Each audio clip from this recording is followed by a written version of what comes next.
Hi everyone, welcome back to my channel. In this video, I'm going to go ahead and go over a game that was played by one of my followers. And one of my followers, his name is Paul and had the white pieces. And he kindly shared this game with me. So thanks Paul for sharing this game. Paul had the white pieces and he lost the game. Paul, he moved the pawn to e4. Again, this is a very good move because it gets the pawn in the center. And when I talk about the center, I'm talking about these four squares. It also opens up lines for the bishop and the queen. This is a very popular move, pawn to e4. Okay, Paul's opponent moved pawn to b6, and the idea is to get this bishop on the long diagonal. Most people will move the pawn to e5 or d5, but b6 it's common but not that common. But I've seen this happen. Okay, bishop to c4. So just one tip is when you play a chess game, it's better to just get the knights and the bishops out. So moving the bishop to c4, I mean, it is an okay move, but if I was playing in this position, I would probably go knight to c3 or knight to f4. But with this move, it's still okay, but again, knights before bishops. Okay, this bishop, it's attacking the pawn on f7. Notice that it is protected by the king. Let's continue. Okay, bishop to e4. Notice it's attacking the pawn on e4. Okay, and then queen to f3. So it looks like, Paul, it seems like you're just going for scholar's mate. This is a four move checkmate. If the queen goes to f7, then this is going to be checkmate. And my recommendation is to not go for these quick checkmates.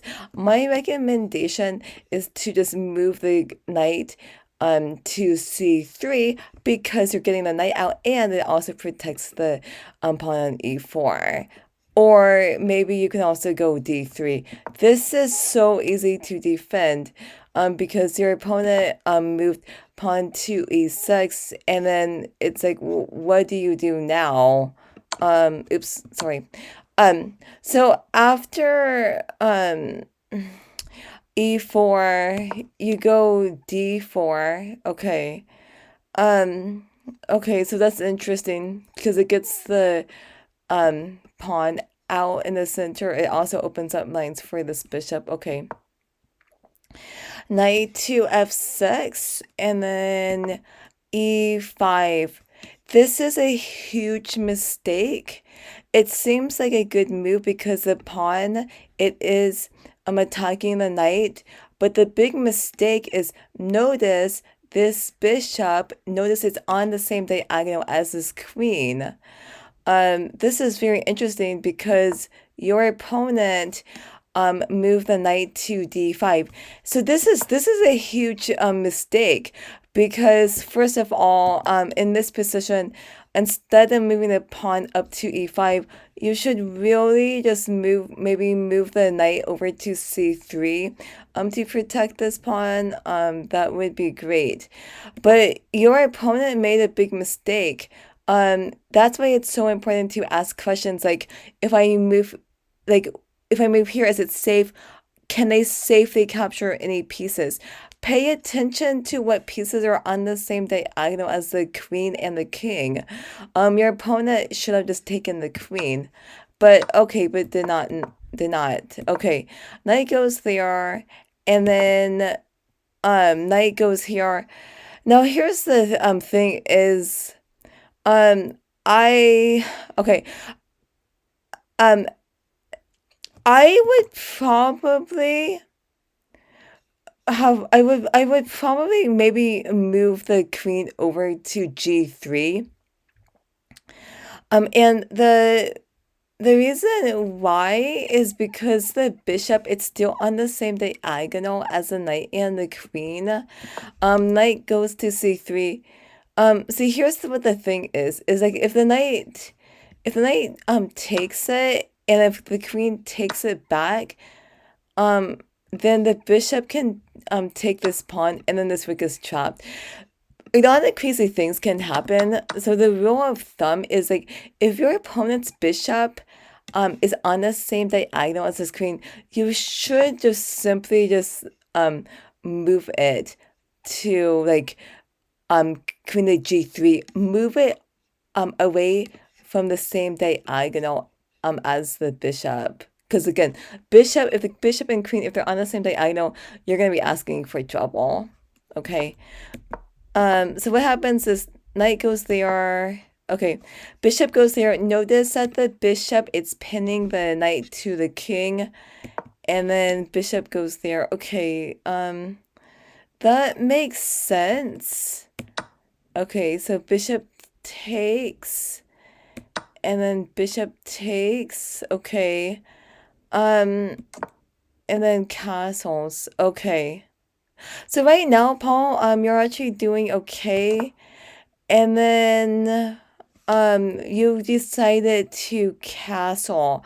Again, I am just very concerned about this bishop, knight, and queen right now. So I think in this position, I would probably maybe move this queen here so the queen is off the same diagonal as this bishop.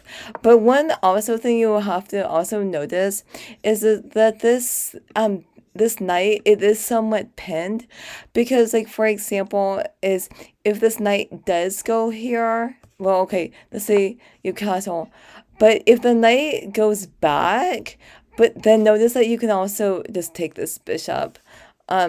So it's a little bit complicated, but okay, you castled. Okay, so pawn goes there. You decided to take it, and then you move the queen.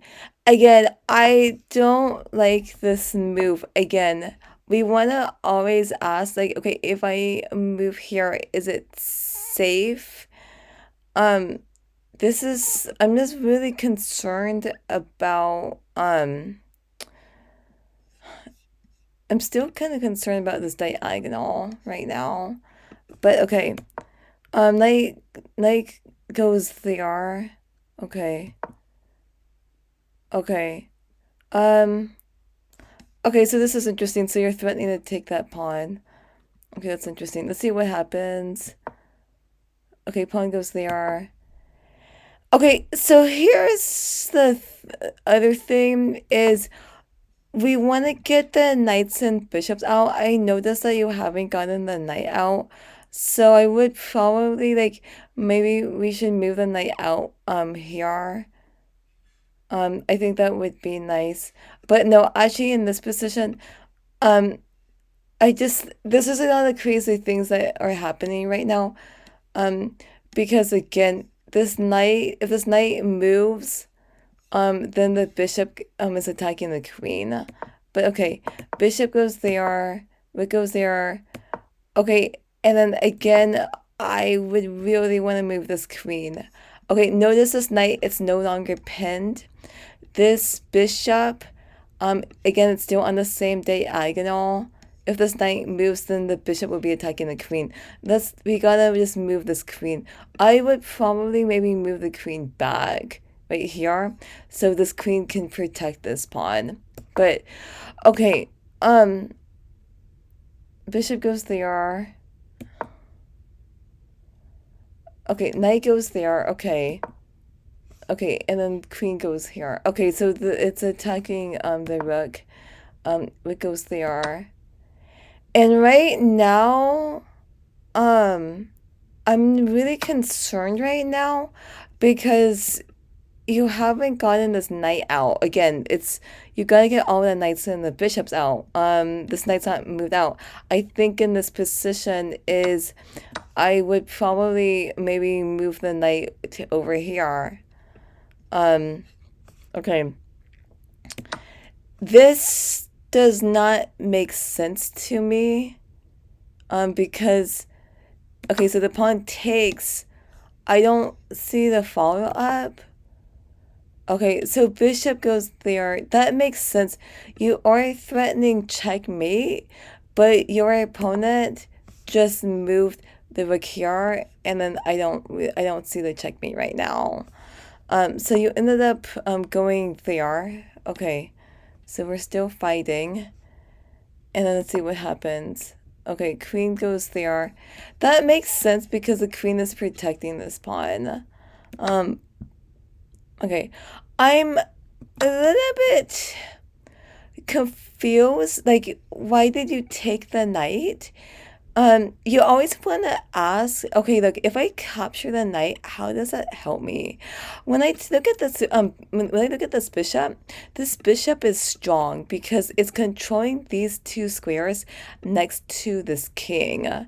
This knight is not really doing too much right now. I'm still concerned because like this knight has not been moved. I would probably move the knight over to f3. But okay. Bishop takes, rook takes. Okay, and then you finally move the knight. But notice that, you're down material. Okay, so bishop takes, pawn takes, okay. And then what do we do now? Okay, and then the rook goes here right now. Right now, you're not you're kind of, I mean, you're down a piece right now. My recommendation is like maybe we should move this other rook here and attack this pawn. You're in a difficult position right now because you have double isolated pawns. You also have this isolated pawn. But okay, rook goes there. Rook goes there. Okay. Rook goes there. Are we planning to double up? Okay. Maybe we should go here to protect the pawn, or maybe move this pawn up. But okay, h4. Okay, I'm just very concerned about this pawn. I'm thinking maybe we should go rook to g3 to protect it. But okay, pawn goes there. Okay, so do we trade queens? Okay, let me see. Okay, so you decided to go there. That makes sense. Rook goes there. Okay. This is interesting because when you go here, you're threatening checkmate. Right now, again, you're in a losing position because you're down a knight, and this is just a difficult position for you. Okay, rook goes there, and then this is difficult. Rook goes there. Okay. C6. Okay. Rook takes, king takes. Okay. I think right now is we want to get this rook to be active. My recommendation is to go here. Because then the king can go here, rook goes here, and then you can gobble up the a7 pawn or something, because these pawns are on the weak side. Because again, if you go here, the rook it's on the passive side. But okay, rook goes there, king goes there, rook goes there, king goes there. Okay, here's my other recommendation is notice this king can go to b4, and if it does that, it's attacking both of these pawns. One thing you might want to consider is to maybe move the pawn to c3, because it stops the knight from going to b4, and also it also forms a pawn chain. But okay, moving on.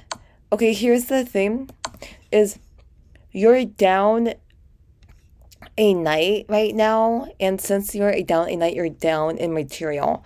You want to avoid trading off the rook right now. Okay, so trading rooks, that's a big mistake.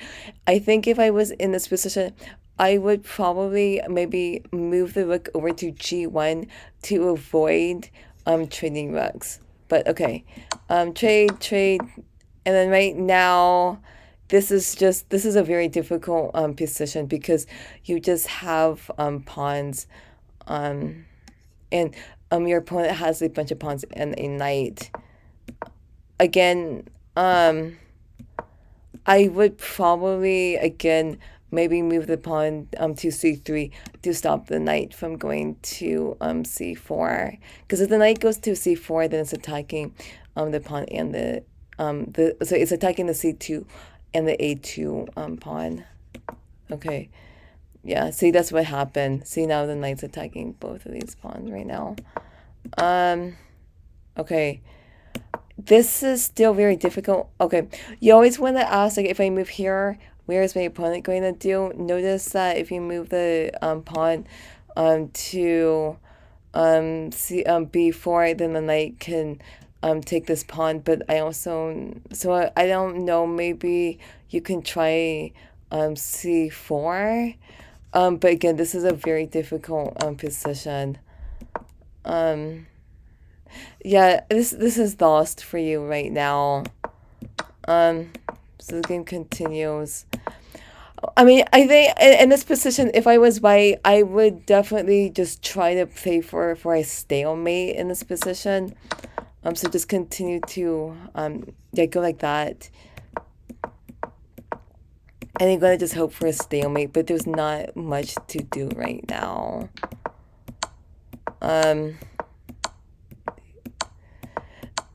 Yeah, and then that's a checkmate. So here's a recap. My recommendation is you want to get the knights and the bishops out. That's very important.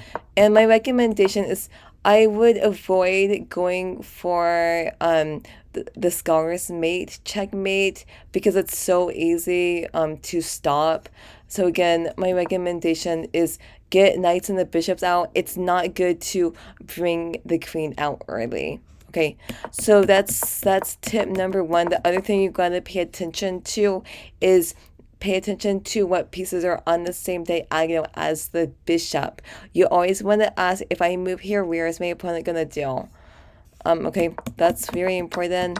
The other important thing to think about is you gotta, it's like if you like attacking and sacrificing pieces, that's exciting, but if you do sacrifice a piece, you gotta make sure that it works. And in this game, when you sacrifice the bishop, you thought that you could maybe do a checkmate, but it didn't quite work. So again, my recommendation is if you want to sacrifice a piece to attack, you gotta calculate and make sure it works, because if you don't do that, then you're gonna end up being down a piece and it's gonna be really hard for you to win. Okay, so that's very important. The other thing is if you're down material, try to avoid trading pieces, because if you're down material, you gotta try to get all your pieces to stay on the board, because if you trade bishops and knights, it's gonna make your opponent easier to win. Okay, in this position, since you traded off a lot of pieces, you don't really have much of an attack right now. So thank you. I hope that you found this video to be helpful. Yeah, I hope you like watching my videos. If you would like to support my channel, all you need to do is to go click the support my channel button on this page. Then you can give a donation. Thanks in advance if you do that. If you like watching my videos, then I also invite you to subscribe to my channel. Thank you so much for watching, and I will see you next time.